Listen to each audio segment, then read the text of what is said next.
سال 2026 کے میٹرک کے امتحانات میں بورڈ کی جانب سے کافی زیادہ تبدیلیاں کی جا رہی ہیں۔ سب سے پہلے سال 2026 میں 9ویں 10ویں اور 11ویں 12ویں کے لیے بورڈ کی طرف سے جو پیپر بنایا جائے گا وہ کیمبرج پیپر سسٹم کے تحت اے لیول اور او لیول بیسڈ ہوگا۔ اس کا مطلب ہے کہ آپ کے سوالیہ پیپر کا موسٹلی حصہ کنسیپٹ بیسڈ ہوگا۔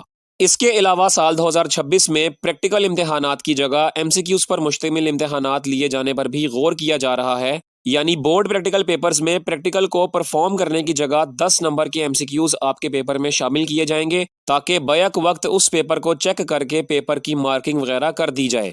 بہرحال اس کے علاوہ امتحانی سینٹرز میں نقل پر قابو پانے کے لیے کیمروں کے استعمال سے مدد لی جائے گی۔ اب ویسے تو کیمروں کا استعمال پچھلے سال بھی ہوا تھا، لیکن بورڈ نے اس بار مزید کیمروں کی مدد سے انویجیلیشن کو مزید مضبوط بنانے کا بھی اعلان کر دیا ہے۔